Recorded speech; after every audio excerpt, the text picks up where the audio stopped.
1995 በኢትዮጵያን ካላንደር ሩዋንዳ ዘምቼ ነበር። በጣም ወጣት ነበርኩ። ኢትዮጵያ ጊዮን ሆቴል እንዳለ አላውቅም ነበር። ሂልተን ሆቴል እንዳለ አላውቅም። እኛ ሰፈር ያለው የቀበሌ ካፌ ነው የማውቀው እንጂ ሂልተን እንዳለ አላውቅም። ሸራተን እንኳን ያኔ አልነበረም መሰለኝ። ግን ብዙዎቹ የነበሩትን አላውቃቸውም። መግባትም የሚያስችል አቅም አልነበረኝም፣ እውቀቱም አልነበረኝም፣ ልምምዱም የለም የማየት እና ሩዋንዳ ስንሄድ ኪጋሊ ትንሽ ነው ከተማዋ፣ ብዙ ትልቅ አልነበረችም። ግን የሆነ ሆቴል ወሰዱን እና የወሰዱን ሆቴል እኔ እዚህ ሀገር ካየኋቸው ሻል ያለ ነው እና ኪጋሊ ከኢትዮጵያ የምትበልጥ መሰለኝ። እዚህ ያለውን ነገር ስለማላቅ ያን በጣም አደነኩኝ። እዚህ ያየሁት ሆቴል ምናልባት እንደ ገነት ሆቴል እንደሚባለው ሊሆን ይችላል፣ ወይም እንደ ኢትዮጵያ ሆቴል ሊሆን ይችላል። እንደነ ሂልተንም አይደለም ደረጃው፣ ግን ለኔ ብርቅ ነበር እነዛን ስለማላቅ። ብዙ ኢትዮጵያዊ እንደሱ ነው። ሀገር ውስጥ ያለውን አያውቅም። ብዙ ኢትዮጵያዊ ባሌን አያውቅም። ባሌ የምድር ገነት መሆኗን አያውቅም። አስደናቂ ኔቸር እንዳለ አያውቅም። ሰሞ ሄዶ ያደንቃል። ብዙ ኢትዮጵያዊ አክሱምን አያውቅም። ከሺህ ዘመናት በፊት እንደዛ አይነት ጥበብ ያላቸው ዜጎች ያሉባት ሀገር መሆኗን አያውቅም። ቻይና ሄዶ የሆነ ነገር ሲያይ ይደነቃል። ብዙ ሰዎች ላሊበላን አያውቁም። ፈረንጆች ናቸው መጥተው የሚያደንቁት እንጂ እኛ አናውቀውም። ላሊበላን ለማድነቅ ኦርቶዶክስ መሆን አያስፈልግም። ብዙ ሰዎች ቤተ መንግስት ውስጥ ካስል እንዳለን አያውቁም። ፋሲል እየፈረሰ ነው። አባጅፋር እየፈረሰ ነው። የዮሐንስ ቤተ መንግስት እየፈረሰ ነው። ቢኮዝ ዊ ዶንት ቫልዩ እንደዚህ አይነት ነገር። እቺን ቤተ መንግስት ብቻ ስትወስድ 40 ሄክታር ገደማ ነው መሬቱ። ጥንታዊ ዛፎች አሉ። 100 ዓመት 90 ዓመት የቆዩ ዛፎች አሉ። በጣም የሚገርም ኮምፓውንድ ነው ቢሰራ። ግን አዲስ አበባ አንድም ፓርክ የላትም። ሰው የሚወጣበት የሚገባበት የለውም። ሰው ከሸራተን በጣም ውድ ሆቴል አርፎ 5 ደቂቃ ወክ የሚያደርግበት ቦታ የለውም። እና እሱ ልክ ነው ይመስለን፣ እኛ ትክክል ነው ይመስለን።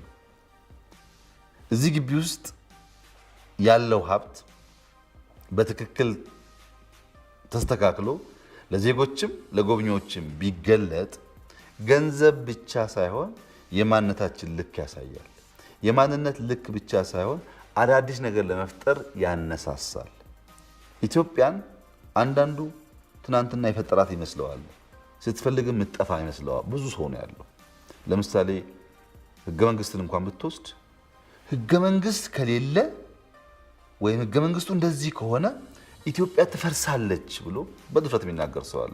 ሲንጉላር የሆነ እና አንድ ነገር የማግነን ቅድም ያነሳሁት ባህል ስላለ ይሄ ህገ መንግስት ኢሂድሪን ወደ ኢፊድሪ ፈጠረ እንጂ ኢትዮጵያን አልፈጠረም። ኢሂድሪ የሚባለውን መንግስት ኢፊድሪ ያደረገ እንጂ ኢትዮጵያ የምትባል ነገር አልፈጠራትም፣ ደግሞም አያጠፋትም። ያልተገባ ክብደት እንዲያገኝ ያደረገው ለነገሩ ያለን ግንዛቤ ማነስ ነው። ጠንቀን አናቅም ኢትዮጵያን፣ ጠንቀን አናቅም ህዝቦቿን፣ ጠንቀን አናቅም ሀብታችንን። ከዛ የሰው ትንሽ ስናይ እንደመማለን። ይሄ አይን ይገልጣል ለልጆቻችን።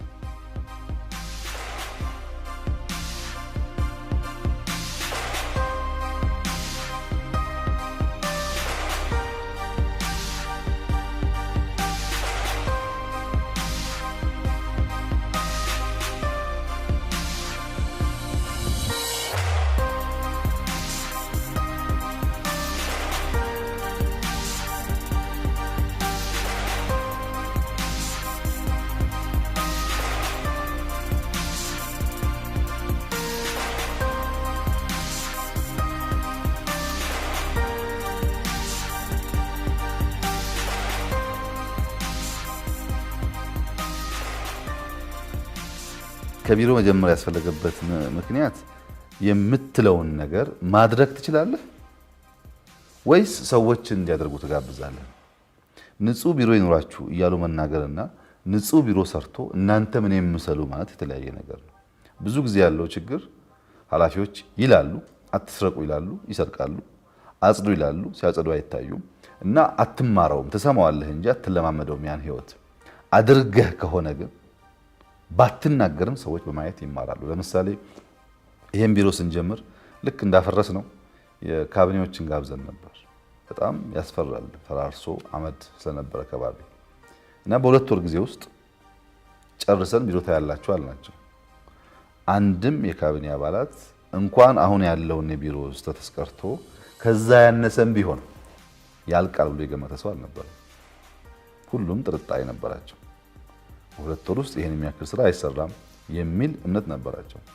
ከሁለት ወር በኋላ መጥተው ሲያዩት ሁለት ነገር ተምረዋል። ማስዋብ ብቻ ሳይሆን አንድም ፕሮጀክት ባስቀመጥነት ጊዜ ኤክስኪዩት ማድረግ ይቻላል የሚል እምነት እንዲያድርባቸው ሆኗል።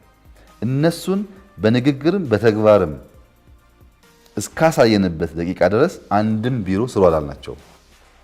የኛን አፈረስን፣ አፍርሰን አሳየናቸው። የኛን ሰራን፣ ሰርተን አሳየናቸው። በሉ ተከተሉናል። የሚከተሉት በጊዜ ማጠናቀቅ ብቻ አይደለም፣ የፋይናንስ ሶርስ ፍለጋም ነው። ለዚህ ቢሮ አንድም ብር ከመንግስት ካዝና አላወጣንም። ዲዛይን ሰራን፣ የተለያዩ ወዳጆች ለመን፣ ግለሰቦች ናቸው ያገዙ። ያንን ፎርማት ተከትሎ ነው ያልናቸው ሚኒስትሮቻችን እና ብዙዎቹ ቢሮአቸውን ቀይረዋል። ላለፉት ረጅም ዓመታት የመንግስት ቢሮ የነበረው መልክ በጣም መጥፎ ነበርና እየተቀየረ ነው። ለምንድን ነው ከመንግስት ቢሮ ደግሞ የተጀመረው የሚል ጥያቄ ቀጥሎ ይነሳ ይችላል። ከኔ ቢሮ የተጀመረው እነሱ እንዲከተሉ ነው። ከነሱ ቢሮ ደግሞ የተጀመረበት ዋናው ምክንያት በኢትዮጵያ ወይም በአፍሪካ አሁን ባለው ሁኔታ ሀብታም መንግስት ነው። አሜሪካ ወይም ወደ አውሮፓ ሲኬድ ከግለሰብ ኩባንያዎች ሌሰን ይወሰዳል። ሀብታሞች ናቸው፣ ለሪሰርች ገንዘብ ይመድባሉ፣ ለአዳዲስ ሀሳብ ፋይናንስ ማቅረብ ይችላሉ። በእኛ ሁኔታ ግን ሀብታም መንግስት ነው። ሀብታሙ መንግስት ከቆሸሸ የሚከተለው ሁሉም ሀብታም ያን መልክ ነው የሚይዘው። እኛ ግን ብንቀየር እኔ ጋር የሚመጣ ማንኛውም ሰው የኔን ቢሮ አይቶ እንደዚያ አይነት ቢሮ ቢኖረኝ ብሎ የማይመኝ የለም። ሌላም ቢሮ ሲሄድ ኤጀንሲም ሲሄድ ሰርቪስ ሲያገኝ በየቦታው መልካም ነገር ካየ ያ ይጋባል። ከአንዱ ወደ አንዱ እየተዛባ ስለሚሄድ በጠቅላይ ሚኒስትሩ ቢሮ ጀመር። ሚኒስትሮች በሙሉ እንደዛ እንዲያደርጉ ተደረገ። 90% እያደረጉ ነው። አሁን ኦልሞስት ሁሉም ጨርሰዋል ብዬ አስባለሁ። ብዙዎቹን አይቻቸዋለሁ።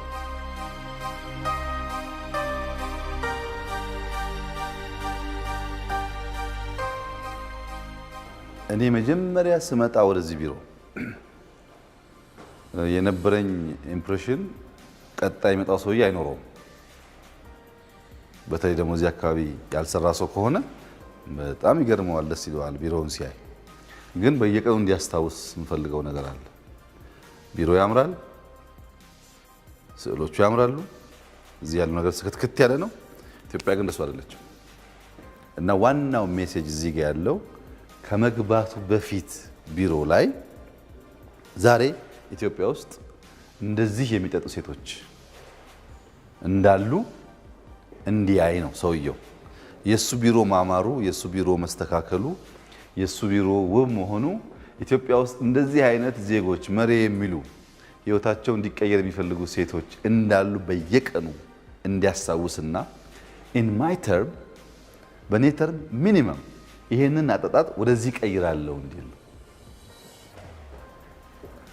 አሁን እዚህ ጋር ያለው አጠጣጥ ያው ሰው መሆኗን ስዕሉ ያሳያል እንጂ እንደ ሰው አይደለም። ውሃውን ባናጸዳ፣ ቧንቧ ባናደርግ፣ ቤት ባናደርስ ሚኒመም ሰው ውሃን ቀርቶ እንጠጣ ካደረግን ሲቀዳ ማጥለል ይቻላል። ደግሞ ታንከሩ ጀሪካኑ ማስቀመጥ ይችላል። ናው እንዘን ከመመላለስ ቤት ሆኖ ለግማሽ ቀን ለአንድ ቀን የሚበቃ ነገር ስቶር እንድትይዝ ያደርጋል። አንደኛው ሰውዬ ከዚህ ወደዚህ ካሸጋገረ የሚቀጥለው ሰውዬ ደግሞ ውሃውን ካጠራ፣ ሶስተኛው ሰውዬ ቤት ካደረሰ የውሃ ችግር ተፈታ። ቢሮ ሲመቸን ግን ይሄን ከዘነጋን ስራ ጠበላሸ ማለት ነው። እሱን ለማስታወስ ነው ዋናው። ቀጣዩ ጠቅላይ ሚኒስትር እንዲያስታውስ የምፈልገው የቢሮ ውበት እና ምቾት ሳይሆን እንደዚህ አይነት ዜጎች እንዳሉ እያሰበ የእነሱን ህይወት መቀየር ደግሞ ቀዳሚ ተግባሩ እንደሆነ እንዲያስብ ነው።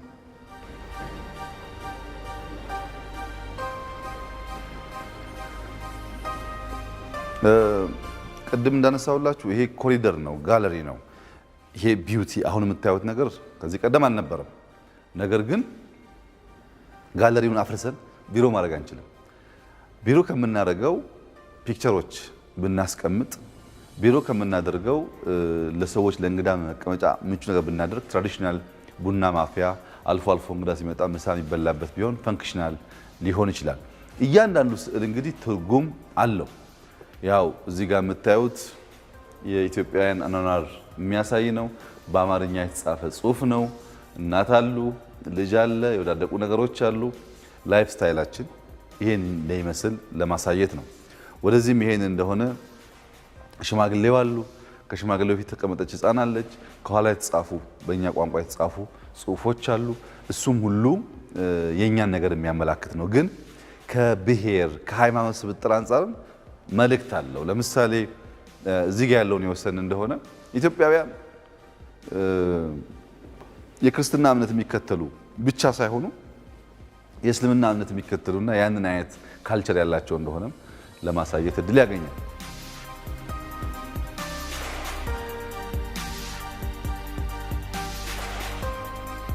ይሄ ብሬክ ክፍተቱ ኤክስቴንድ እንዲያደርግ ነው ብርሃን።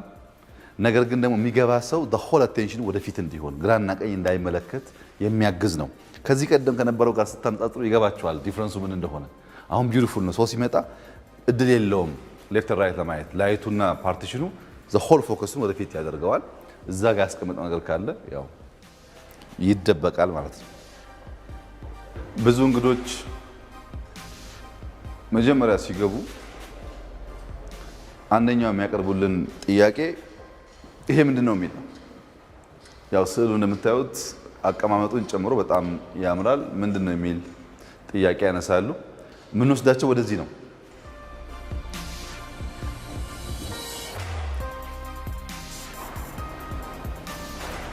ኢትዮጵያችን ናት። ለእንግዶቻችን ኢትዮጵያ ምን መልክ እንዳላት እዚህ ጋር እንገልጽላቸዋለን። ሃይላንደር የሚባሉ ከፍታ ቦታዎች ያሏቸው ማውንቴንስ ቦታዎች፣ ተራማ ቦታዎች አሉ።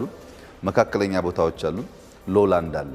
ሎላንዱ አካባቢ እንደዚህ አይነት እንደ ኤርታሌ አይነት ድንቅ ነገር የሚታይበት ሲሆን ሃይላንድ አካባቢ ደግሞ በጣም ብዙ ቼን ተራራዎች ያሉበት ሊጎበኝ ሊታይ የሚችል ብዙ ነገር አለበት። ምናልባት ወደፊት በከርሰ ምድር ሀብትም ሊኖርበት ይችላል። መካከለኛው ደግሞ አብዛኛው ፖፑሌሽን ያለበትና የተለየ ዌዘር ያለው ነው። ሁለቱ ሞቅ ሲሉ መካከለኛው ደግሞ መካከለኛ የአየር ንብረት ይይዛል። ኢትዮጵያን እዚህ ካሳየን በኋላ በኢሪጌሽን ኢንቨስት ማድረግ የሚፈልጉትን ሎላንድ ላይ፣ ኢንዱስትሪ ከሆነ ደግሞ በጣም ብዙ የሚፈልግ ከሆነ ደግሞ ወደ ሃይላንድ አካባቢ እንዲሆኑ ሪኮመንድ ለማድረግም ያግዝናልና ኢትዮጵያ ምን እንደምትመስል ከነማን እንደምትጎራበት ቤት እንደምትጎራበት ለማሳየት እድል ይፈጥራልና ይሄ ጭንቅላታቸው ውስጥ የኢትዮጵያን ማፕ ለማቆየት የሚያግዘን ኢትዮጵያን ልክ እንደ ሪሰፕሽን አስመስለን ያስቀመጥናት ናት። ማንም እንግዳ ካርታችንን ያያል። ማንም እንግዳ ባንዲራችንን ያያል። ማንም እንግዳ የባንዲራችን ተሸካሚ የሆነውን አየር መንገድ ያያል። እነዚህን ኢትዮጵያዊ ነገሮች ከወሰደ በኋላ ወደሚቀጥለው የስብሰባ ወይም የንግግር መድረክ ይሄዳል ማለት ነው።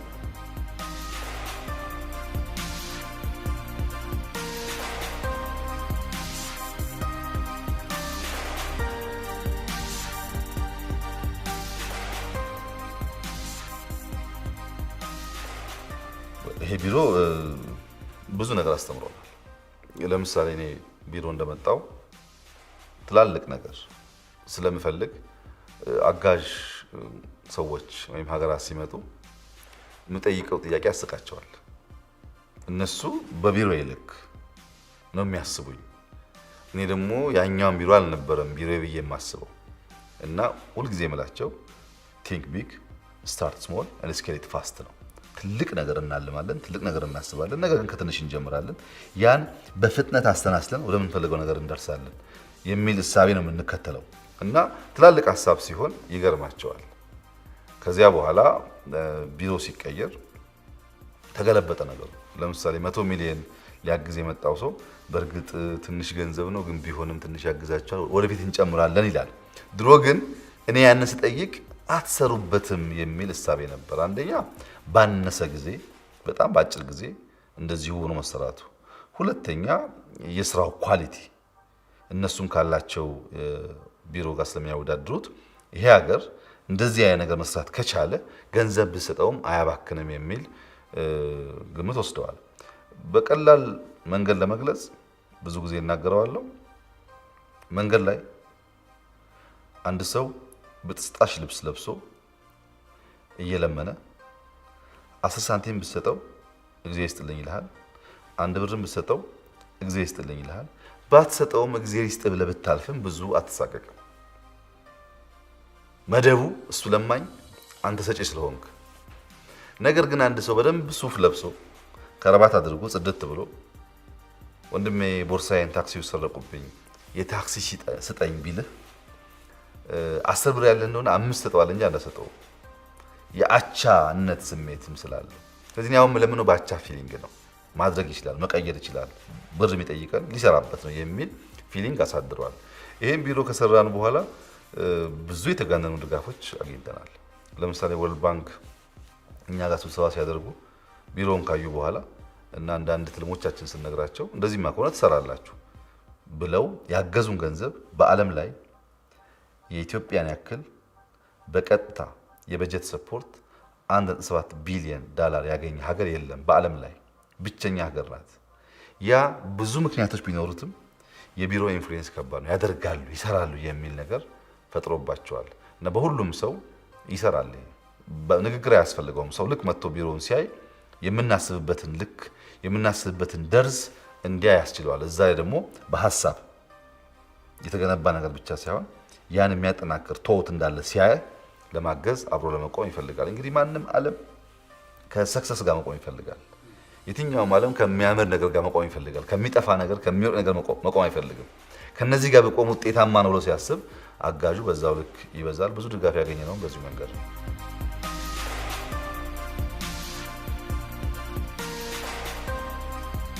ከትንሽ ወደ ትልቅ ከቀላል ወደ ከባድ የመሄዱ ጉዳይ ብዙ ጠቀሜታ ነው ያለው። ኢትዮጵያ ውስጥ ብዙ ሰው ለኮምፕሌክስ ችግር ቴክኒካል ሶሉሽን መስጠት ይፈልጋል።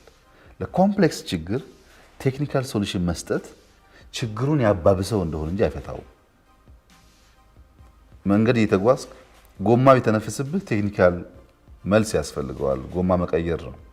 ነገር ግን እንደ ሀገር ያለ ጂኦፖለቲካል ውስብስብ ነገር በሚያጋጥም ጊዜ ውስጥ አንዲት መፍትሄ በማምጣት ሁሉን ነገር መቀየር አይቻልም።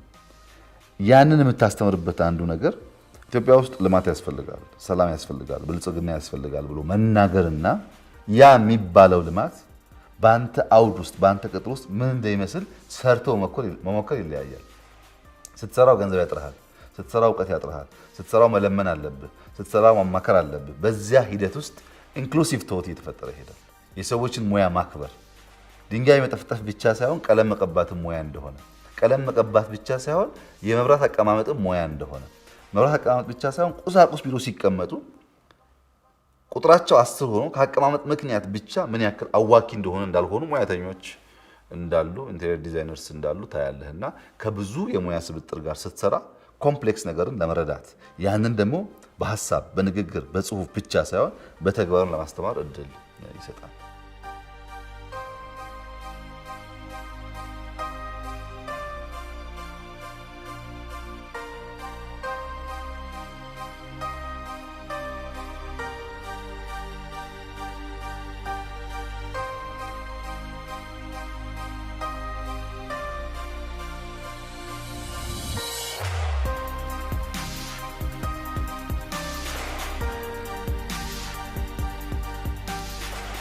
አንድ ሰው ብቻውን ጀምሮ የጨረሰው ስራ ቀርቶ መጽሐፍ እንኳን የለም። አንተ ትጽፋለህ፣ የሆነ ሰው ታይፕ ያደርግልሃል። አንተ ትጽፋለህ፣ የሆነ ሰው ኤዲት ያደርግልሃል። ግን የነዛን ሰዎች ክሬዲት ማስታወስ ስለማትፈልግ አንተ ጀምረህ ጨርሰህ ትመስላለህ። ሙዚቃን ብትወስድ አንዱ ይገጥማል፣ አንዱ ዜማ ይደርሳል፣ አንዱ ይጫወታል። በአንድ ሰው አያልቅም። የእንትና ብትለውም አንተ የእንትና ብቻ አይደለም፣ ብዙ ሰዎች ያሉበት ሀገር ደግሞ ከዛ በላይ ነው። ይህን ህንፃ የገነቡት ኮሎኔል መንግስቱ ናቸው። እሳቸው ለ10ኛው አብዮት በዓል የገነቡት አዳራሽና ቢሮ ነው። ቢሮው እንዳለ አፍርሰህ አዲስ መገንባት ትችላለህ። አንድ ምርጫ ነው። ቢሮ ያለውን ኳሊቲ ተጠቅመህ የቀረው መሙላት ትችላለህ። መደመር እሱ ነው። አፍርሶ መስራት መደመር አይደለም። ይሄ ህንፃ ለኔም ምናልባት የሚቀጥሉት 20-30 ዓመታት ሊሰራ ይችላል። የሚፈርስበት ምክንያት የለም። የሚቀረው ነገር ግን ነበር ፈንክሽናሊቲ፣ ስፔሱን ለተገባ ነገር ማዋል ላይ የኢንቴሪየር ዲዛይን ችግር ነበረበት። ይሄ በግብርናችን ያለ ችግር ነው፣ በቢሮቻችን ያለ ችግር ነው። ብዙ ቦታ የስፔስ እና የታይምን ኢምፖርታንስ አንደርስታንድ አድርጎ መጠቀም ላይ ችግር አለ። ለምሳሌ መሬት አትሰፋም። ኢትዮጵያ ሰዎቿ እየበዙ ሲሄዱ መሬት ማስፋት ከፈለገች ጎረቤቶቿ መውረር ነው ያለባት፣ መግደል ነው ያለባት። ያን ማድረግ አይደለም ተመራጩ ቨርቲካሊ መሬት ማስፋት ይቻላል። እርሻን ቨርቲካሊ ማሳደግ ይቻላል። የአኗኗር ስርዓትን ፍላት ከሆነው ቨርቲካሊ ማሳደግ ይቻላል። ስፔስን በመጠቀም ኑሮ ማሻሻል፣ ገቢ ማሳደግ ይቻላል። ይሄም ቢሮ የነበረው ችግር የስፔስ ፈንክሽናሊቲ ነው። በጣም ብዙ ኮሪደሮች አሉ። ቢሮ ጠባብ ነው። ሰፊ ቢሮዎች አሉ። ሬስትሩም ውስን ነው ወይም በትክክል አይሰራም። እንደዚህ አይነት የፈንክሽናሊቲ ችግሩን በመሙላት የነበረውን በማስዋብ ወደፊት ማስኬድ ይቻላል። ቀጥሎ የመጣው ሰውዬ ደግሞ የሚጎል ነገር ሊያይ ይችላል። እሱም እንደዚሁ እየሞላ እየደመሰስክ ከሄድ ከዜሮ ነው የምትጀምረው። ከዜሮ የጀመረ ቢርቅ አንድ ጋር የሚደርሰው ደግሞ ያመጥቶ ዜሮ ሲያደርገው ሁሌም ዜሮ ነው የሚሆነው። በመደመር ግን ይሰናሰልና ወደሚፈለገው ግብ መድረስ ይችላል። የኮሄን መንግስቱ ብቻ ሳይሆን እዚህ ግቢ ውስጥ በኋላ የምናየው የአጼ ምኒልክም ከመቶ ዓመት በፊት የተሰራው በጣም ብዙ ድንቅ ስራዎች አሉ። የአጼ ኃይለ ሥላሴ ስራዎች አሉ። የራሳቸው የኮሄን መንግስቱ መኖሪያ ቤት አለ። ጠቅላይ ሚኒስትር መለስ ጀምረውት ጠቅላይ ሚኒስትር ኃይለማርያም የጨረሱት ቤት አለ። እነዚህም በሙሉ የሚጎላቸው ሞልቶ በማስዋብ የኢትዮጵያ ታሪክ ተደርጎ ተወስዷል። አንድ መታወቅ ያለበት ነገር ተፈጥሮ መልካም ነገሯን ትጠቀማለህ። የማይመችና መጥፎ ነገር ካላት አብረህ ትኖራለህ፣ ሰረንደር ታደርጋለህ። ተፈጥሮ መጋፈጥ ስለማይቻል ሰው ሲሆን ግን ሰው ሰራሽ ነገር ሁልጊዜም ቢሆን የሚታረም የሚያድግ የሚሰናሰል ነገር አለው። ሰው ጨርሶ አይጀምርም። ጀምሮ አንዱ አንዱን እያስተማረ አንዱ በአንዱ እየተደመረ እያደገ ነው ወደ ህልሙ የሚሄደው። ህንፃ እንኳን ዲዛይን አድርጎ ከተጠናቀቀ በኋላ እንደዚህ ያልነበረም የፈለግኩት ይላል። መጨረስ ችግር ስለሆነ የመደመር ኢምፖርታንስ የብዙ ሰዎችን ሀሳብ አሰናስሎ የተዋበ ፍጻሜ ማሳየት ስለሆነ በጀመኑ ላይ መቀጠሉ በጣም ኢምፖርታንት ነው።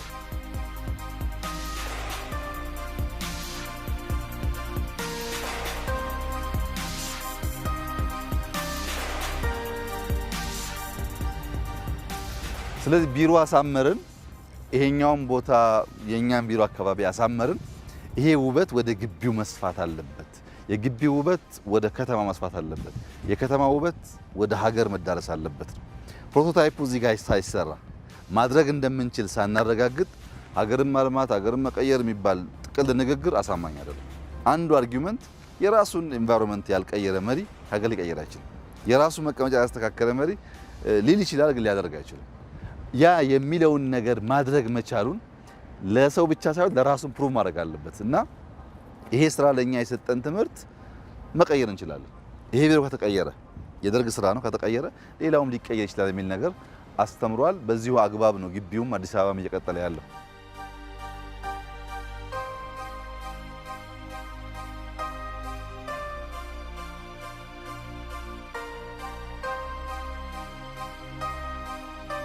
የዚች ግቢ ጫካ እዚህ አካባቢ ወይዘር ላይ ትልቅ ኢምፓክት አላት። እዚህ ጋር የምታዩት በሙሉ ይሄ ዛፍ በሙሉ አሁን የተከልነው ነው።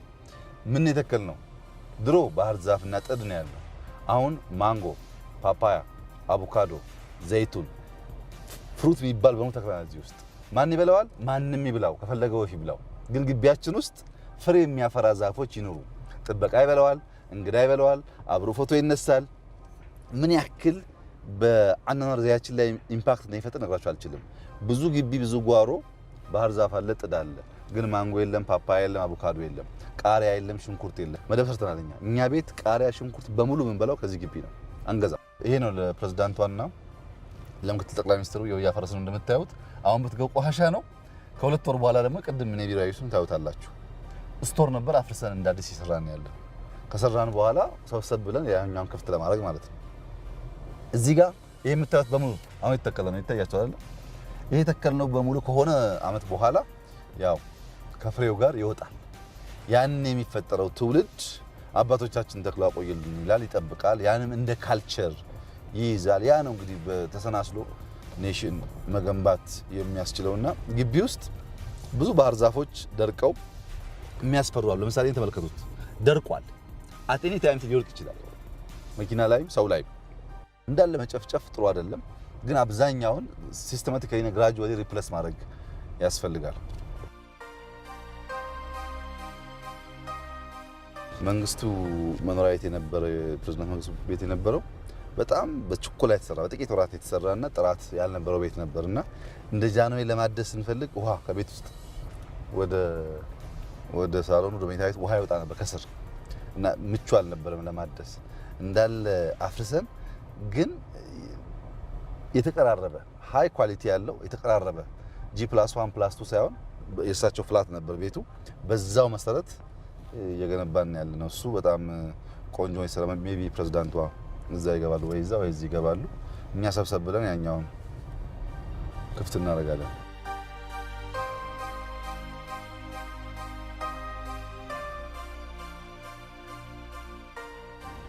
ይህ የሚኒሊክ ፓላስ ነው መኖሪያቸው ነው ከዚህ ቦታ ወደ ቀኝና ወደ ግራ ብለን ብንወስድ መሃሉን ላንድስኬፕ ሰራ ይሄ ላንድስኬፕ ከ6000 መኪና ከ6000 አካባቢ ትራክ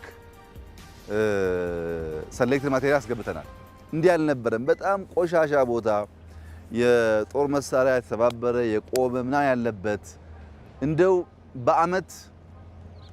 በአመት ውስጥ የ10 ሰው የ15 ሰው እግር እንኳን የማይታይበት የተረሳ የተጣላ አካባቢ ብላችሁ አስቡት ጫካ ቆሻሻ ነው መጀመሪያ ሰሞን ወደዚህ ስመጣ ሬዚስታንስ ነበር ልክ ውጭ ሀገር መርካቶ እንደሄድኩ ነገር ወይም ሜክሲኮ እንደሄድኩ ነገር ጋጋታው ጥበቃው እንደዚህ አልነበረም የግቢ አካል ሳይሆን ሌላ ነገር ተደርጎ ይታሰብ ነበር አሁን መሃሉን ላንድስኬፕ ከሰራን በኋላ ይሄኛውን ፓርት ወደዚህ ወደ ቀኝ ያለውን ታች ሚኒ ኢትዮጵያ መላ ኢትዮጵያን ሊያሳይ የሚችል ትናንሽ ምልክት ቀጥለን ሞደርን ዙ ቀጥለን ትልቁን የግብር አዳራሽ በጣም ምርጥ በሆነ መንገድ ያስተካከልንበት ይሄኛውን ትንሿን ደግሞ የእንግዳ መቀበያ አዳራሽ እሷን እንደ ሙዚየም ብዙ ታሪክ ስላለው በውስጡ እንደ ሙዚየም ያደረግንበት አንዱን ፓርት የቀኝ ዊንግ ወሰደ የግራ ዊንጉ ከታች እጅግ የሚደንቅ በዋሻ የተሞላ አኳና ዙ ነው ኢትዮጵያ ውስጥ ጥቁር አንበሳ አለ ዩኒክ ነው ያን ጥቁር አንበሳ ከዙ ነጥለ ለብቻ እናስቀምጠዋለን ምክንያቱም ጥቁር አንበሳን ብቻ ለማየት ብዙ ሰው እንደሚንጋጋ እናውቃለን ለሱ ግን ናቹራል እንዲሆን ዋሻን ይሰራናለት እሱ ሲያልቅ ከአንድ ወር በኋላ ሁለት ወር በኋላ ቢዩቲ ይወጣል ባታ ይወጣላችሁ ከላይ የምታዩት ከዋሻው በላይ ግን በሙሉ እርሻ ነው የኛ ቤተ መንግስት ጤና አዳሙ መሶቢላው ኮረሪማው ሽንኩርቱ ቃሪያው የማይታይ ከሆነ የኛ አይደለም ፊልም ብቻ ሳይተን ኢትዮጵያ ልናደርገው አንችልም የኢትዮጵያን ነገር የሚያሳይ የቡና እንሰት ተክሎች የሚተከሉበትና ፉሊ እርሻ ግን በጣም ሞደርን እርሻ የሚታይበት ውስጡ ኢሪጌሽንን ባይመስል ውሃዎች የሚታዩበት እርከን የሰራንበት የእርከን ስራዎቻችን ያሳየንበት 100% ሌፍት ሳይድ 100% ዲዛይን ግንባታ ሐሳብ ኢትዮጵያን ብቻ የተሳተፉበት ነው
ብዙ የሚያኖር ኳሊቲስ አሉ ግን አልወጣም ተደብቋል አቧራ ለበሰ ማለት የለም ማለት አይደለም የኛ ስራ አቧራውን አራግፎ አካባቢውን አጽድቶ ማውጣት ነው አሜሪካ የተሰራችው 300 years ባይዘን የዛሬ 100 ምናምን ዓመት ሳን ፍራንሲስኮ ሬልዌይ ሲሰራ ኢትዮ ጅቡቲ ሬልዌይ ነበረ። የዛሬ 100 ምናምን ዓመት በጣም ጥቂት ሰዎች በምዕራቡ ዓለም እና በአሜሪካ ስልክ ሲኖራቸው ኢትዮጵያም ቁጥሩ የነስኝ ስልክ ነበራት። የዛሬ 100 ዓመት ምናምን አሁን የምታየው ቤተ መንግስት ካስል የሚባለው ሆሊስቲክ የሆነ የተሟላ ነገር ያለው ነበራት። ያን ማስቀጠል አለመቻላችን የፈጠረው ድካም ካልሆነ በስተቀረ ኢትዮጵያ በደህንነቷ አንዳንዶች በሚንቁትና በሚያስቀምጧት ልክ የምትታይ ሀገር አይደለችም። ልኳን ግን እኛ ስለማናቃት ማን ይግለጠው? አቧራ መልበሷን ዜጎቿ ስለማያውቁ አቧራውን ማን ያራግፈው ነው ጉዳዩ። አቧራውን ብናራግፍ በዌዘር ከማንም ዓለም ልንወዳደር እንችላለን። በጣም ይደንቅ ነገር ነው ያለው።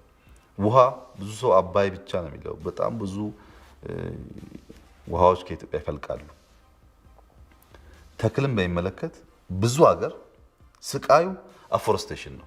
ዛፍ የሌለባቸው በረሃዎችን እንደ አዲስ አፈር እንደ አዲስ ውሃ አምጥቶ ዛፍ መትከል ነው። የኛ ሪፎረስቴሽን ነው። አብዛኛው ግሪን ነው። ሰሜኑ ጭምር ግሪን ነው። ጦርነት ነው ያወደመው። እሱን ግሪን በማድረግ ገነት ማድረግ ይችላል ኢትዮጵያ። ግን አይመስለንም። እንደዛ አይደለም የምናስበው።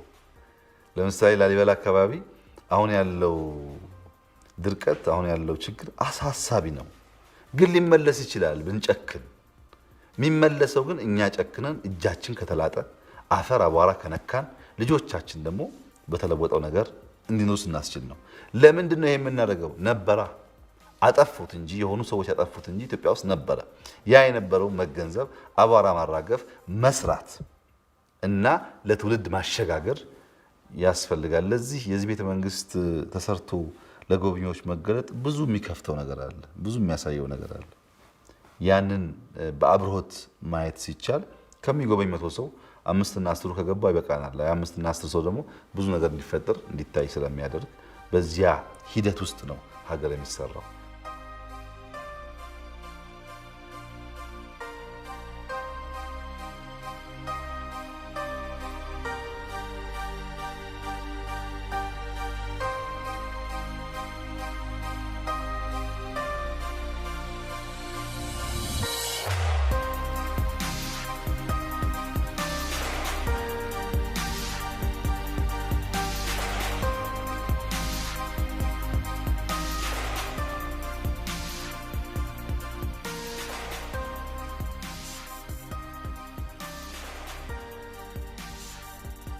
መጀመሪያ ሳንሰራው ዲዛይኑን ስናሳያቸው ሁሉም ሰዎች አትቀልዱ ይላሉ።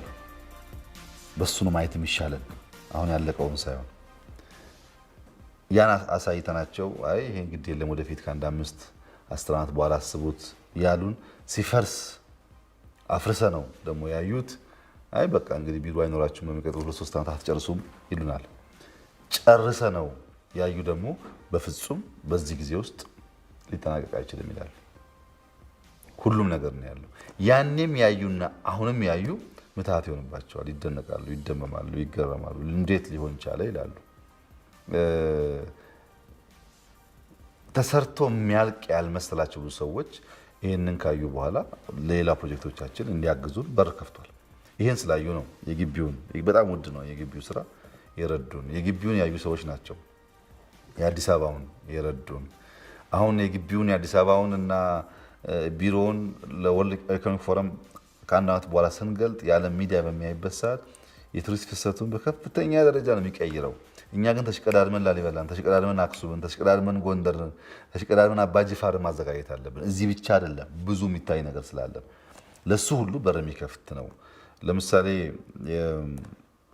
የፈረንሳዩ ፕሬዚደንት ማክሮን ሲመጡ ቢሮ ነበር የመጡት። በጣም ደስተኛ ነበሩ በነበረው ሁኔታ። ከመንገድ መጥተው ከላሊበላ መተን እዚህ ነበር ያረፉት እና በጣም ሲያደንቁ ምን ይደነቃል፣ ይሄ ዋናው ታሪካችን እኮ ሰሪያቶ ቀርቷል አልኳቸው። ታችኛው ቤተ መንግስት ፕሬዝዳንቱ ያሉበት እና ፕሬዝዳንቱ ያሉበትን ቤተ መንግስት አብረን አየን። ሊሰሩ ወሰኑ እና ሙያተኞች ላኩ። ከዛ የመጡ ሙያተኞች እዚህ ሰራነውን ስራ ካዩ በኋላና እዛ ያለውን ታሪክ ካዩ በኋላ በምን አይነት ካፓሲቲ ያን ቦታ ለማስዋብ እየተዘጋጁ እንደሆነ ማሰብ አትችልም። በዚያ ምክንያት ነው የፕሬዝዳንቱን ኦፊስ እዚህ ግቢ እየሰራን ነው። የፕሬዝዳንት መኖሪያ ቤት እዚህ ግቢ እየሰራን ነው። 100% ያኛውን ለህዝብ ክፍት ልናደርገው ነው። 40 ሄክታር ጠቅላይ ሚኒስትር ብቻውን መያዝ ትክክልም አይደለም ተገቢም አይደለም። እንደዚህ አይነት ሀብት የለንም። ጠቅላይ ሚኒስትሩም ፕሬዝዳንቱ ምናምን ሰብሰብ ብሎ ቢቀመጡና ሌላው ለህዝብ ቢከፈት ግን ከዛ የምናገኘው ገቢ የኛን ወጪ፣ የኛን ደሞዝ፣ የኛን ውጣ ውረድ ይሸፍናል። ስለዚህ በጠበበ ነገር ገንዘብ ማምጣት ካፒታሊስት ነው ስርዓቱ ዘመኑ። ገንዘብ የምናገኝበትና ሀገር የምንገነባበት ነገር ማሰብ ያስፈልጋል። ወደዛ ስንመለስ ታችኛው ቤተ መንግስት በጣም ብዙ መኪናዎች አሉ። ካዲላክ የድሮዎች መኪናዎች ንጉሱ የሰበሰቧቸው በጣም ብዙ መኪናዎች አሉ። እነዚህ መኪናዎች ሌላ ዓለም 1 2 3 መኪና ያላቸው ሀገራት ቱሪስት አሰልፈው ያሳያሉ። ብራዚል ምሳሌ ሊሆን ይችላል። አሰልፈው ካዲላክ ምልህ ተራ ሰው የነዳው አይደለም፣ ንጉስ የነዳውን ነው። ያውም በጣም ስመጥር የተከበረ ንጉስ፣ የሀበሻ ምድር ንጉስ። እንግሊዞች ሀገር ተሰዶ ሄዶ ንጉስ ብለው ማስታወሻ የሰሩለት ንጉስ ማለት ነው። የዚህን ሰውዬ የዚህን ንጉስ እያንዳንዷ ቁስ ብርቅና ውድ ናት።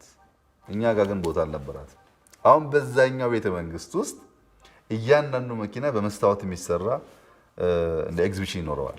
በጣም ብዙ ናቸው። ባይዘው እሱ ብቻ የቱሪስት ፍሰታችን ይቀይረዋል።